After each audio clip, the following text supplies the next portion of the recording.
नहीं तो उसमें ऐसी कोई टेंशन वाली बात नहीं है ना।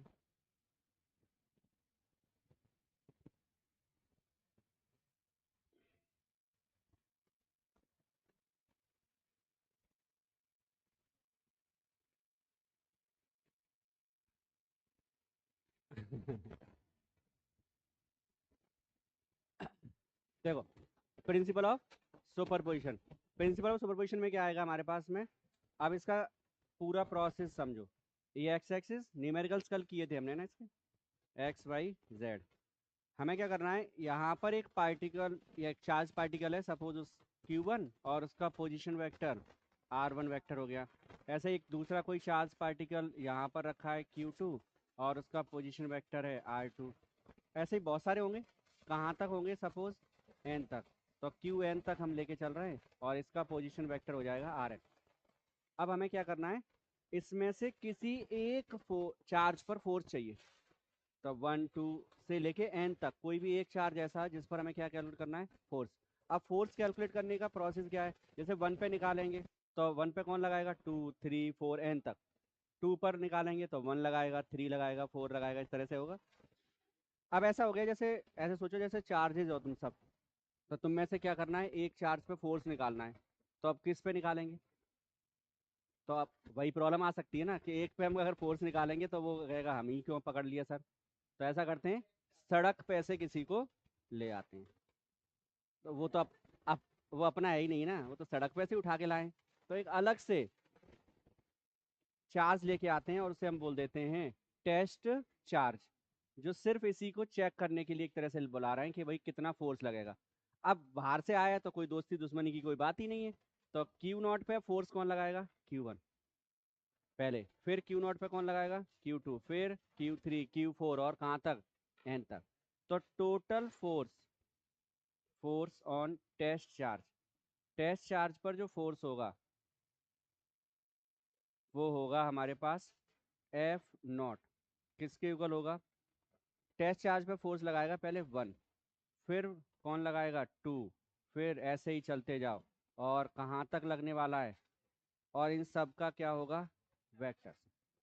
तो प्रिंसिपल ऑफ सुपरपोजिशन में क्या है? The vector sum of individual forces exerted by the charges on a charge is equal to the vector sum of the all the forces। बस इतना सिंपल सा लॉ है, टोटल फोर्स इंडिविजुअल फोर्सेस के vector sum के equal हो। सही है। किस पे निकालना है हमें? टेस्ट चार्ज Q0 पे।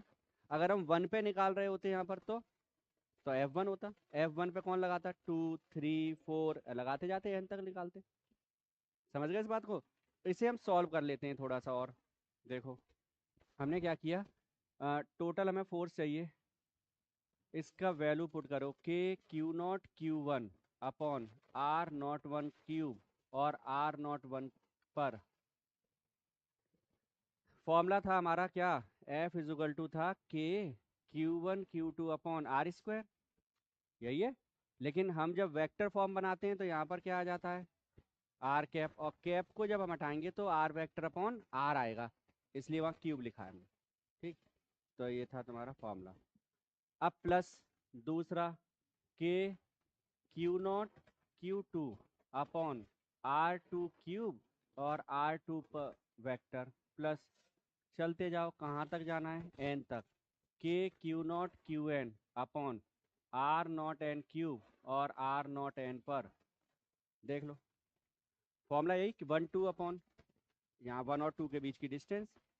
तो यहाँ पर देखना, के Q1 पहले नॉट और 1 लेना था, Q0 Q1 लिया, फिर कौन लिया है? 0 2 ले लिया, फिर 0 और n तक पूरा ले रहे हैं। फोर्स कहाँ है? अगर हम इसमें देखें फोर्स, तो इसमें हमें फोर्स यहाँ दिखेगा। यहाँ पर ये फोर्स हो गया, ये Q1 लगा रहा है किस पर? और ये है F0, ये दिख रहा है। ठीक है। अगर हम दूसरे को देखें उठा के, तो दूसरे को देख लेते हैं। ये वाला फोर्स जो लगाएगा वो ऐसे आएगा हमारे पास में इधर। ये कौन लगा रहा है? Q2, और ये हो गया F0 2। ऐसे ही डिस्टेंस कहाँ होगी? ये डिस्टेंस है यहाँ से यहाँ तक की जो लिखा है R0 1, 0 और 1 के बीच में। फिर यहाँ 0 और 2 के बीच में, ऐसे 0 और n जहाँ तक चलना है। इसे सॉल्व करना है। ऐसा करते हैं, ऐड ही तो कर रहे हैं इसे। ऐड करने के दो प्रोसेस हैं। एक क्या कर सकते हैं हम, समेशन लगा सकते हैं सिग्मा, और एक इंटीग्रेशन। समेशन और इंटीग्रेशन में क्या डिफरेंस आता है, सिग्मा कब लगाते हैं, कब इंटीग्रेशन करते हैं। हाँ, इंटीग्रेशन में क्या है, मतलब हमें कैसे पता लगेगा कि इंटीग्रेशन करना है हमें।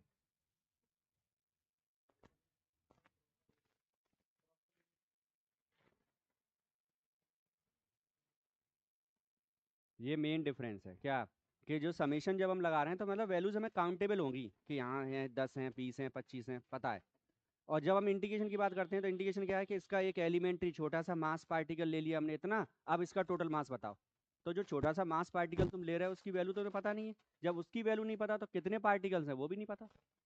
तो उस कंडीशन में हम क्या करेंगे, इंटीग्रेशन करेंगे। तो अभी तो अब पता है एन तक जाना है, तो क्या लगा देंगे हम, सिग्मा समेशन। तो सिग्मा यूज कर लेते हैं, है ना। अब क्या करना है सोचो, इसमें से जो वैल्यू चेंज नहीं हो रही है वो लिख लो, जो सभी टर्म्स में आ रही है, सभी में के और क्यू नॉट, बस। अभी और देखो, क्यू, आर नॉट क्यूब और आर नॉट पर, ये सब में जो बदल रहा है वो मैंने छोड़ दिया। इसमें पहले में 1 छोड़ दिया, देखो 1 छोड़ दिया, इसमें फिर 2 है, फिर ऐसे ही एन तक है। बस कोई भी एक वैल्यू ले लो, सपोज ये है हमारे पास आई, चलो आई लिख देते हैं। तो यहाँ पर भी आई हो जाएगा, यहाँ पर भी आई हो जाएगा। और आई की वैल्यू कितनी है, 1 से लेके और एन तक, ये हो गया समीशन। तो ये टोटल फोर्स किस पर निकल के आया है, ये टेस्ट चार्ज पर। लेकिन टेस्ट चार्ज तुम्हारे उस सिस्टम में नहीं था, सिस्टम में चार्ज कहाँ था, 1 से लेके और एन तक। सिस्टम में कहीं टेस्ट चार्ज तो है नहीं, वो तो हमने बाहर से लेके आए थे। तो ऐसा करो, सिस्टम में कोई एक चार्ज उठा लो, ठीक है। तो फोर्स ऑन कोई भी एक चार्ज, सपोज जे, कोई भी एक चार्ज ले लिया हमने, कौन सा, J. Force on J charge of the system. तो करना कुछ नहीं है, केवल एक काम करो, इसमें जहां जहां नॉट है उसकी जगह पर जे लगा दो, बस। ये नॉट पे लगा हुआ था टेस्ट चार्ज पे, उस टेस्ट चार्ज को खत्म कर रहे हैं हम, किसकी जगह निकालेंगे हम। तो क्या होगा बोलो, F J vector is equal to summation I is equal to 1 to N तक, और K Q J Q I upon R I और आर जे। तो ये टोटल फोर्स उसमें से निकल के आ जाएगा। यहाँ पर एक कंडीशन और लगाते हैं, I is not equal to, क्योंकि जो आई ले रहे थे हम वो भी तो 1 से लेके एन तक कोई भी था, और फिर सिस्टम में से एक और हमने चार्ज ले लिया जे। तो ये भी 1 टू एन कुछ भी हो सकता है, लेकिन ये दोनों आपस में इक्वल ऐसा नहीं हो सकता है कि जैसे फिफ्थ चार्ज पर फोर्स निकालना है तो फिफ्थ पे फोर्स कौन लगाएगा, फर्स्ट, सेकंड, थर्ड, फोर्थ, फिर सिक्स। ऐसा नहीं फिफ्थ फिफ्थ पे ही लगाने वाला है, नहीं लगाएगा। तो वही है, यहाँ ये दो चार्ज आपस में इक्वल नहीं होंगे, अलग से ही तो लगेगा। तो इसलिए नीचे क्या आ जाएगा, I is not equal to जे आई। तो मैक्सिमम चांसेस हैं कि ये डेरिवेशन एग्जाम में नहीं आएगा, क्योंकि इसके न्यूमेरिकल्स आएंगे एग्जाम में। तो इसकी उम्मीद भी मत करना कि ये डेरिवेशन कोई एग्जाम में आने वाला है। आ जाएगा तो इससे अच्छा सिंपल कुछ हो नहीं सकता है, क्योंकि इसमें कुछ करना ही नहीं पड़ा हमें, सही है कि नहीं। तो ये सबसे आसान है अगर अगर एग्जाम में आता है तो, ठीक है। हम्म। इसके बाद देखो, अब इसके जो न्यूमेरिकल पोर्शन है, मेन तो यही था कि हमें फॉर्मूला मिल गया है, लेकिन ये फॉर्मूला भी हम कहीं यूज नहीं करने वाले हैं। करेंगे क्या, जो ये प्रोसेस है वो यूज करेंगे। न्यूमेरिकल्स में भी ऐसा नहीं कि ये फॉर्मूला यूज कर लेंगे डायरेक्ट, हम कुछ नहीं करना है हमें, प्रोसेस ही यूज करेंगे। प्रोसेस यूज करने का मतलब पहले अलग अलग फोर्स निकालेंगे और उनका वेक्टर सम करना है। क्या करेंगे, अलग अलग फोर्स निकाल के वेक्टर सम करेंगे। तो अब एक कोई न्यूमेरिकल ऐसे ही बना लेते हैं, थोड़ा सा टिपिकल सा बन जाए ना, वैल्यूज लेके चलते हैं, न्यूमेरिकल्स लेते हैं ऐसे। ये हमारे पास एक स्क्वायर है, ए बी सी और डी। इस पर चार्जेस रखे हुए हैं, इस पर -10 माइक्रोकूलम, इस पर है +10 माइक्रोकूलम, इस पर है -10 माइक्रोकूलम, और इस पर रखा है +10 माइक्रोकूलम। इसकी जो साइड है वो 10 सेंटीमीटर की साइड है, स्क्वायर है, तो साइड मिल गई हमें 10 सेंटीमीटर। हमसे बोला है कि भाई ऐसा करो, टोटल फोर्स निकालो किस पर, सी पर।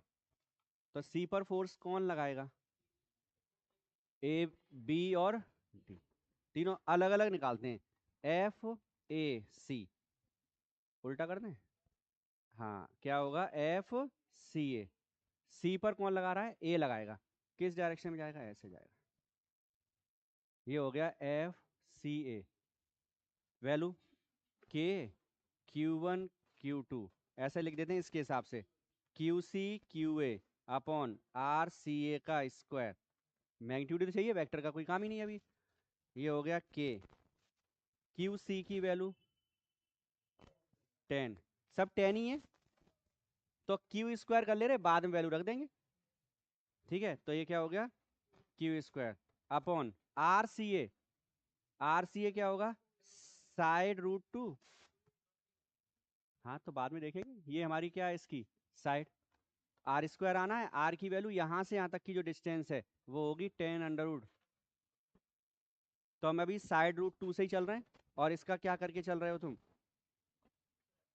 तो वैल्यू हो गई के क्यू स्क्वायर अपॉन 2 और इंटू ए स्क्वायर।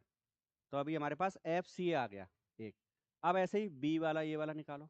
ये पॉजिटिव है, ये डायरेक्शन गलत है, देखो किसी ने नहीं देखा है। ये पॉजिटिव है और ये, तो डायरेक्शन कहाँ आएगी, हाँ, तो यहाँ से हटा देते हैं इसे और ये ले आते हैं एफ सी ए। बस इस पे कोई फर्क नहीं, मैग्नीट्यूड निकाला था, उससे कोई मतलब नहीं है। अब चलो इसमें, ये पॉजिटिव क्या होगा, अब ये फिक्स है, ये इधर आएगा एफ सी बी। और ये निगेटिव है, और ये तो इधर आएगा, ये क्या होगा, एफ सी। एक चीज समझो, सी और बी पर जो चार्ज है और डिस्टेंस, ऐसे ही यहाँ सी और डी पर चार्ज और डिस्टेंस सेम है, तो ये दोनों फोर्सेज आपस में इक्वल होंगे। कौन कौन से, एफ सी बी और एफ सी डी के Q square upon A square. बस दोनों का चार्जेस क्यू कंसीडर कर लो, और डिस्टेंस कितनी ले रहे हैं हम, ए। दोनों आ गए। अब इन तीनों को सॉल्व करना है, तो तीनों को सॉल्व कैसे करेंगे, हमारे पास है सी बी और सी डी, ये इन दोनों का रिजल्टेंट इनके बीच में यहां होगा। सपोज एफ डैश किस किस का, इस एफ सी डी और एफ सी बी। तो रिजल्टेंट पहले सॉल्व कर लेते हैं।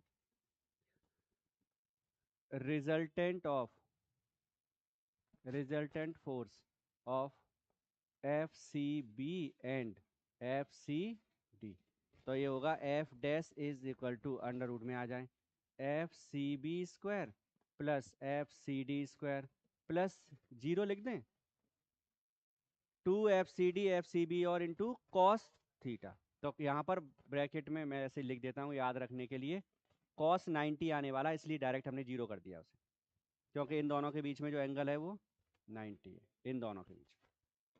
तो ये जीरो हो गया। ये दोनों वैल्यूज कैसी हैं, सेम, तो इसकी वैल्यू भी होगी के Q square upon A square, और प्लस में यहाँ भी आएगा के क्यू स्क्वायर अपॉन, और ये किस में आएगा, इससे अंडर रूट में से इसका स्क्वायर भी तो है और इसका भी स्क्वायर है, तो क्या होगा, अंडर रूट में से ये दोनों तो बाहर ही आ जाएंगे, तो अंदर एक K Q square upon A square बाहर, और अंदर में क्या बचा, किसकी वैल्यू आई, F dash, F F dash आ गया। ये दोनों सेम है, ये दोनों सेम है, तो इसका मतलब है कि यहाँ पर एंगल 45 के ही होंगे, ये इक्वल डिस्ट्रीब्यूशन होगा। तो एंगल कितने कितने के होंगे, और ये भी 45 का है, डायगोनल गया है, स्क्वायर में जो डायगोनल होगा वो 45 पे ही होगा। तो ये भी 45 का, ये भी 45 का, इसका मतलब है एफ सी ए और एफ डैश के बीच में एंगल कितना हो गया, 90 डिग्री। ये एंगल दिखेगा तुम्हें यहाँ पर, इस और इसके बीच में, ये हमें कितने का दिखेगा, 90 का। किस किस के बीच में, एफ सी ए और एफ डैश, इन दोनों के बीच में, ये 45 ये भी 45, तो टोटल एंगल 90। अब इससे फिर सॉल्व कर दो, रिजल्टेंट रिजल्टेंट फोर्स ऑफ, किस किस का फोर्स चाहिए हमें, F dash and F C A, procedure same, F is equal to F dash plus F C A square plus, और फिर से क्योंकि एंगल 90 आएगा, जैसे इसमें 0 हुआ है वैसे इसमें भी 0 होने वाला है। वैल्यूज रखो, F is equal to under root F dash कितना आया था, K Q square upon A square और अंडर रूट 2 का whole square plus F C A K Q square upon 2a square और इसका होल स्क्वायर। इसमें से बाहर ले लो के क्यू स्क्वायर और अपॉन ए स्क्वायर, कॉमन निकालेंगे स्क्वायर को, अंडर रूट से बाहर आ जाएगा वो, तो अंदर जो बचेगा वो बताओ, यहाँ क्या बचेगा, केवल 2, के Q square upon A square तो बाहर चला गया, अंडर रूट 2 का स्क्वायर प्लस यहाँ से के Q square upon A square बाहर, 1/2 का स्क्वायर, 1/4, स्क्वायर रूट बोलो कितना हो गया, वैल्यू भी पुट कर देते हैं, सॉल्व बाद में देखेंगे। 9 इंटू 10⁻⁴, क्यू की वैल्यू 10 इंटू 10⁻⁴ -6, ये लिखा है माइक्रो, तो 10 इंटू 10⁻⁻6 और इसका स्क्वायर और अपॉन 10 इंटू 10⁻⁻2 का स्क्वायर, -2 कहाँ से आया, सेंटीमीटर है तो -2 लेंगे हम, एम के एस या एस आई में ही चलना है हमें लेके, और 4 टू द 8 और 1 9/4, 9/4 का स्क्वायर रूट 3/, अब तो इसे सॉल्व कर ही सकते हैं, समझ गए प्रोसेस। तो प्रिंसिपल ऑफ सुपरपोजिशन का जो भी न्यूमेरिकल आएगा उसका प्रोसीजर एक ही है, अलग अलग फोर्स निकालो फिर उनके रिजल्टेंट से सॉल्व करो, एक साथ हम ऐसा कोई हमने पढ़ा नहीं है कि 3 के 3 आ जाए तीनों का रिजल्टेंट निकाल दें, वो प्रोसीजर यही है, 2-2 करके सॉल्व करेंगे हम, और जो एंगल सिंपल मिलेगा पहले उसी को करेंगे। ऐसा भी कर सकते थे हम कि हम एफ सी डी और एफ सी ए का रिजल्टेंट निकालते पहले, तो वो रिजल्टेंट यहाँ बीच में आता कहीं, उसके साथ इसका निकालते, तो एंगल ही ढूंढते रहते फिर हम, भाई ये वैल्यू बड़ी थी एफ सी ए और एफ सी डी जो है वो छोटी वैल्यू है, इसमें नहीं, एफ सी ए जो है वो बड़ी वैल्यू नहीं है, छोटी है, 2 का डिवाइड हो रहा है, और एफ सी डी में 2 का डिवाइड नहीं हो रहा तो ये बड़ा है, तो इनका रिजल्टेंट इनके पास आता कहीं, फिर इस रिजल्टेंट और एफ सी बी के बीच में एंगल निकालने के लिए हमें इस एंगल को कैलकुलेट करना पड़ता है। तो प्रोसीजर ऐसा रखेंगे जो सिंपल हो, और सिंपल सबसे सिंपल यही रहता है, कल भी बोल रहे थे कि मैक्सिमम चांसेस है, 99.99% चांस है कि ये वैल्यूज तुम्हारी सेम मिलनी है, ये फोर्सेस सेम आएंगे ही, जो सी बी और सी डी वाले, जब ये सेम होंगे तभी तुम सॉल्व कर पाओगे, अदरवाइज एंगल ही निकालते रहोगे इस न्यूमेरिकल में। ठीक है, तो एकदम सिंपल सा था, और प्लस माइनस के हिसाब से ये फिगर बदलता रहता है, फिगर कैसे हो सकता है, जैसे इसमें तो भी टिपिकल हो रहा है, इससे सिंपल ही आएगा, अगर आएगा तो कैसे आएगा सिंपल, देखो जैसे अगर हम चार्ज को ऐसे ले लें, यहाँ पर है प्लस क्यू चार्ज, यहाँ पर प्लस क्यू, यहाँ पर माइनस क्यू, यहाँ पर माइनस क्यू, तो अब इसका जो फोर्स लगेगा रिपल्सन, ठीक है, नेम दे देते हैं ए बी सी डी, तो ये क्या होगा एफ सी ए, ये अट्रैक्ट करेगा तो क्या होगा एफ सी बी, और ये भी अट्रैक्ट करेगा एफ सी, अब इन दोनों का रिजल्टेंट इनके बीच में यहां आएगा एफ डैश, और एफ डैश और इन दोनों का माइनस हो जाएगा। ऐसा हो सकता है कि सारे के सारे चारों चार्ज जो हैं वो पॉजिटिव ही हों, plus Q plus Q plus Q आ जाए, तो क्या होगा इसका रिपल्सन, इसका भी रिपल्सन इधर, इसका रिपल्सन इधर, तो इन दोनों का रिजल्टेंट यहाँ आएगा, तो अब ये दोनों आपस में क्या हो जाएंगे, ऐड हो, तो ऐसे फिगर बदल सकता है। प्रोसीजर वही है, तीनों अलग अलग फोर्स निकालो और फिर सॉल्व कर लो, क्लियर हो गए। तो ये था प्रिंसिपल ऑफ सुपरपोजिशन, और कब यूज करेंगे, जब 2 से ज्यादा चार्ज दिए हो, जब 2 से ज्यादा चार्ज दिए होंगे तो हम इसे यूज करेंगे, तो प्रिंसिपल ऑफ सुपरपोजिशन की बात हुई। अब इसी प्रिंसिपल के लिए आगे जो टॉपिक आएंगे उसमें एक बहुत मतलब ऐसे सोचो एग्जाम में सीधा नहीं पूछा जाएगा जो हम पढ़ रहे हैं, लेकिन वो यूज होगा बीच बीच में, क्या हो सकता है, एक तो तुमने पढ़ा था चार्ज क्वांटाइज्ड, मतलब चार्ज का डिस्ट्रीब्यूशन कंटिन्यूअस नहीं हो सकता है। कैसे होगा वो? पैकेट या बंडल। अब मैं बोल रहा हूँ कि हम बोल रहे हैं कि कंटिन्यूअस डिस्ट्रीब्यूशन ऑफ चार्ज ही लिख रहा हूँ मैं, सोचो। मतलब मैं बोल रहा हूँ कंटिन्यूअस डिस्ट्रीब्यूशन ऑफ चार्ज, तो सही है? गलत है। क्या है?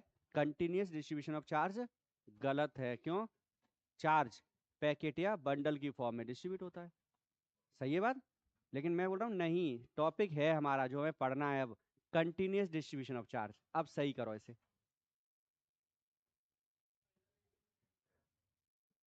करंट की तो अभी कोई बात ही नहीं करनी है हमें। अब हम बोल रहे हैं कि कंटिन्यूअस डिस्ट्रीब्यूशन ऑफ चार्ज है, कैसे होगा? अब क्या करेंगे हम, जैसे ही हमारे पास वर्ड आता है कंटिन्यूअस डिस्ट्रीब्यूशन ऑफ चार्ज, वैसे ही हम बोलेंगे कि यही तो बोला है कंटिन्यूअस डिस्ट्रीब्यूशन ऑफ चार्ज। उसने तो थोड़ी बोला है तुमसे कि चार्ज का डिस्ट्रीब्यूशन कंटिन्यूअस करना है। हम इसे दूसरे से बोलेंगे, कैसे? पैकेट का डिस्ट्रीब्यूशन कंटिन्यूअस करेंगे ना। जैसे प्रेयर होती है सुबह, लाइन में लगते हो तो कंटिन्यूअस है वो लाइन हमारी, ब्रेक नहीं है कहीं भी। लेकिन तुम्हारी मर्जी से नहीं कटेगी लाइन। तुम्हारी मर्जी से लाइन कट जाएगी? नहीं।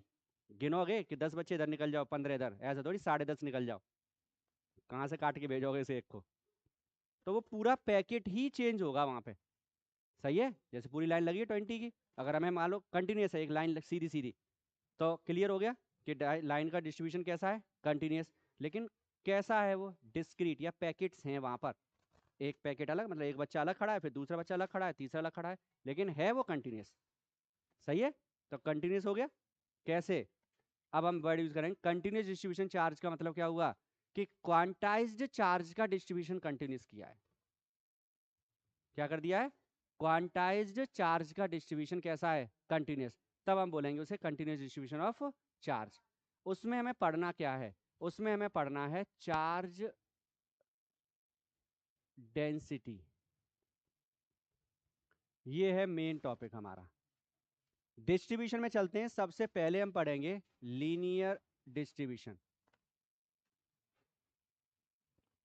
तो नाम से ही क्लियर हो गया डिस्ट्रीब्यूशन कैसे किया गया है? लीनियर।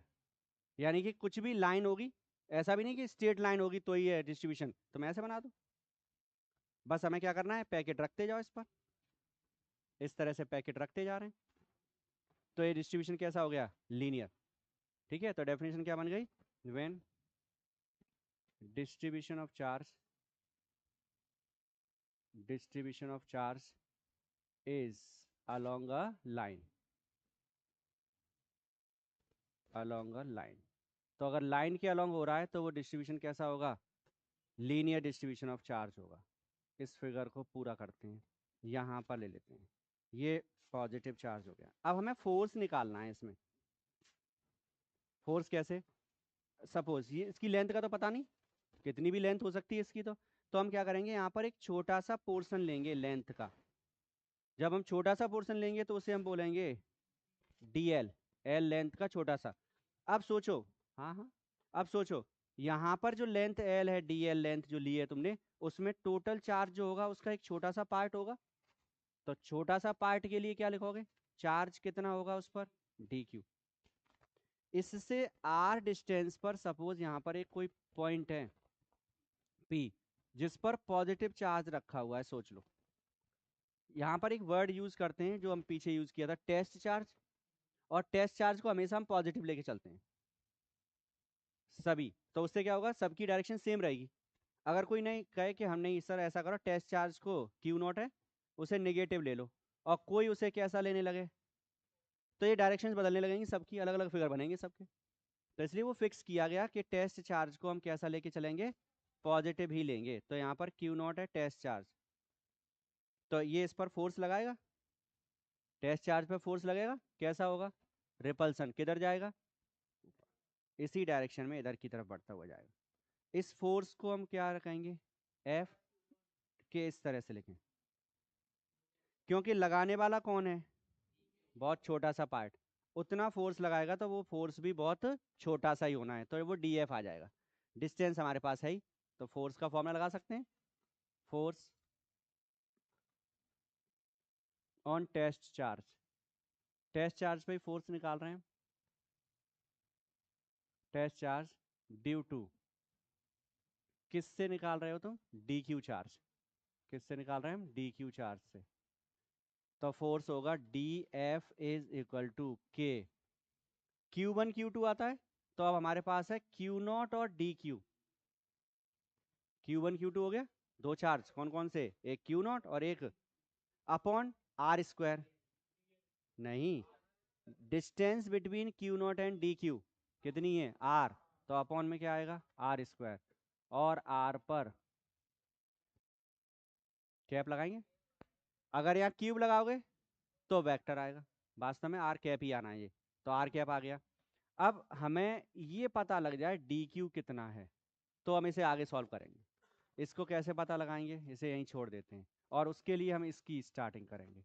ये था चार्ज डेंसिटी। चार्ज डेंसिटी के लिए अब हम यहाँ पर वर्ड यूज करेंगे, वो है linear charge density. Linear charge density. तो लीनियर चार्ज डेंसिटी में क्या होने वाला है? लीनियर चार्ज डेंसिटी को रिप्रेजेंट करते हैं हम लैम्डा से, और डेफिनेशन फॉर्मूला से बनेगी। ये है डी क्यू अपॉन, या फिर इसे ऐसे लिख दो क्यू ओवर। तो डेफिनेशन यही है जो दिख रहा है, क्या? Charge per unit length is linear charge density. L की वैल्यू 1, तो 1 मतलब यूनिट लेंथ के लिए जितना भी चार्ज है वही क्या है? लीनियर चार्ज डेंसिटी है। तो क्या है? यही बात लिख देते हैं, charge per unit length, per unit length is linear charge density. Unit क्या होगी इसकी?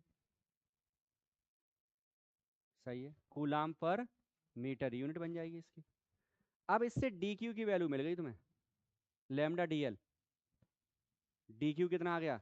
Lambda D L. उसे यहाँ रख दो, putting the value of D Q in equation first.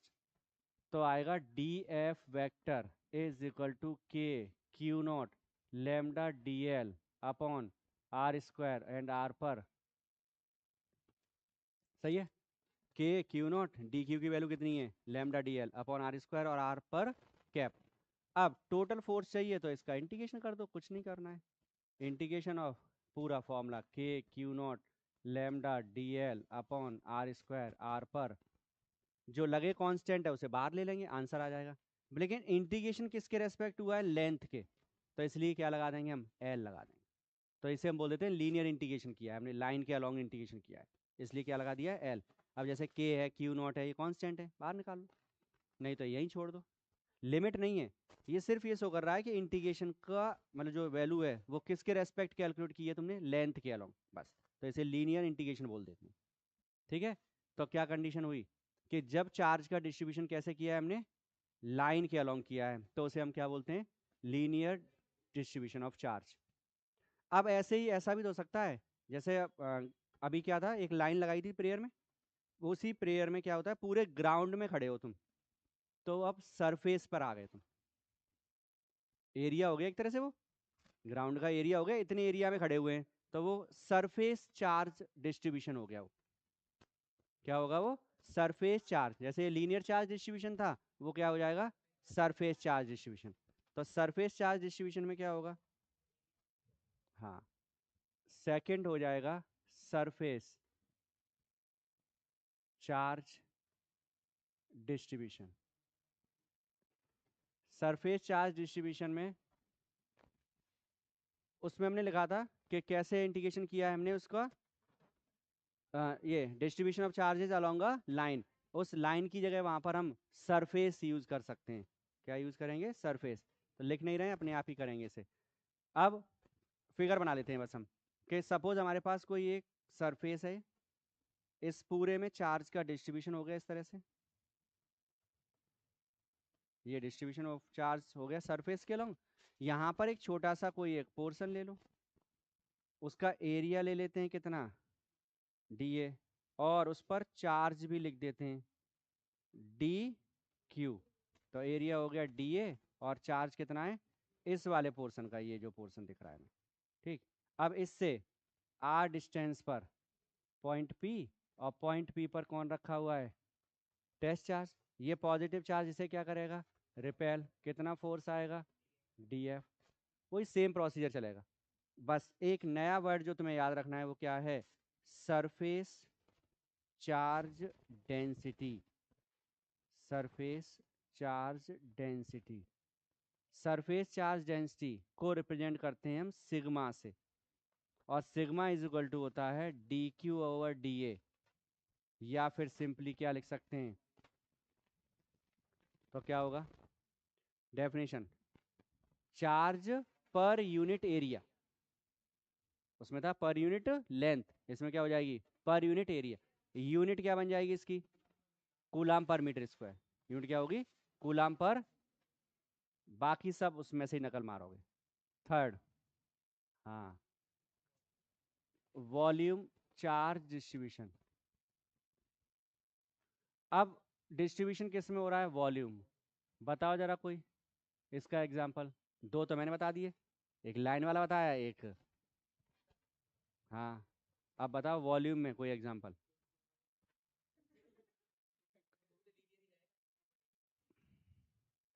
बच्चे मत रख, और कुछ कर दे।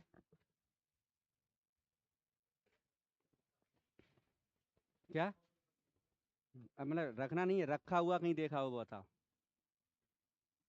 और रखा हुआ सबने देखा है।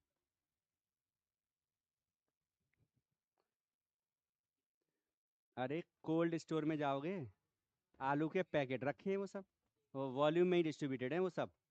एक कमरे में जैसे रखे हुए हैं, तुम्हारे घर में ही मान लो, सपोज करो कुछ रखा हुआ है ऐसा बोरे जैसा कुछ भी, तो एक के ऊपर एक एक लाइन नीचे सरफेस की, फिर उसी पर रखते जा रहे हो, और पूरा कमरा कंप्लीट हो गया। तो कौन सा डिस्ट्रीब्यूशन हुआ वो, वॉल्यूम। समझ गए इस बात को। तो इस तरह से डिस्ट्रीब्यूशन करना है। तो ये हमारे पास कोई ऐसा ही सरफेस है, कुछ भी सॉलिड सरफेस, इसमें डिस्ट्रीब्यूशन हो गया है चार्ज का।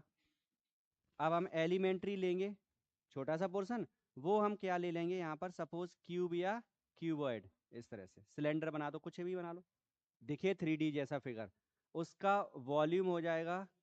और चार्ज कितना है, यहाँ से आर डिस्टेंस पर पॉइंट, और चार्ज रखा है, और फोर्स कितना लगेगा, डी एफ। सही है। इसमें जो जैसे आया था सरफेस चार्ज डेंसिटी, इसमें क्या आएगा, volume charge density. Volume charge density. Volume charge density को हम रिप्रेजेंट करते हैं रो से, और रो इज इक्वल टू, अब तो कुछ बताना ही नहीं है, D Q upon D B, या फिर definition per unit volume. Unit क्या हो जाएगी, कूलाम पर मीटर क्यूब, तो वो यूनिट तैयार हो गई इसकी। अब तुम्हें जो याद रखना है, क्योंकि ये मैंने पहले बोल दिया, आना नहीं है तुम्हारा एग्जाम में, और आ गया तो तुमसे भाग्यशाली कोई है नहीं, कि इतना सिंपल सा कौन दे देगा, तो वो आना नहीं है ऐसे मान लो। लेकिन तीन सिर्फ वर्ड्स याद करने हैं, एक लैम्डा, एक सिग्मा, और एक रो। लैम्डा क्या है, linear charge density. Sigma surface charge density. और रो वॉल्यूम चार्ज। इसके अलावा बाकी सब चीज़ें ऐसी हैं जो एक बार देखोगे वो याद वैसे ही रहेगा, कुछ ये भूलने वाला नहीं है इसमें कुछ भी। लेमडा, सिग्मा और रो, तीन केवल लेटर्स हमें याद रखने हैं। नाम उनके याद कर लो, लीनियर चार्ज, दूसरा सरफेस, और तीसरा वॉल्यूम। उससे याद रहेगा ये तीन। यूज़ कहाँ करेंगे, इसके आगे जब इलेक्ट्रिक फील्ड पढ़ेंगे, इलेक्ट्रिक फील्ड के बाद गाउसियन सरफेस और गॉस थ्योरी आने वाली है, ठीक है, उसमें इनका यूज़ होना है, तो वो तभी यूज़ हो पाएगा। तीनों चीज़ क्लियर हो गई, कौन कौन से तीन डिस्ट्रीब्यूशन किए हमने, linear charge distribution, surface charge distribution और वॉल्यूम चार्ज। और उनके लिए तीन डेंसिटी पड़ी, linear charge density, surface charge density और वॉल्यूम चार्ज। लीनियर को किससे रिप्रेजेंट करेंगे, लैम्डा, सरफेस को और वॉल्यूम को याद रखने के लिए ऐसा है, लैम्डा तो खुद ही सीधे सीधा सही है, टेढ़ा मेढ़ा तो है ही नहीं वो, तो वो लीनियर हो गया। अब दो में कन्फ्यूजन हो सकता है, किस किस में, सरफेस में और, तो सरफेस का बोलने में सरफेस, और उधर सिग्मा, वॉल्यूम तो चला ही गया अलग। फिर ऐसे याद बना रहेगा, वहाँ भूल नहीं पाओगे फिर तुम, सरफेस और सिग्मा ऐसे याद रहेगा वो। हो गया क्लियर, तो इतना नोट कर लो। हाँ हाँ।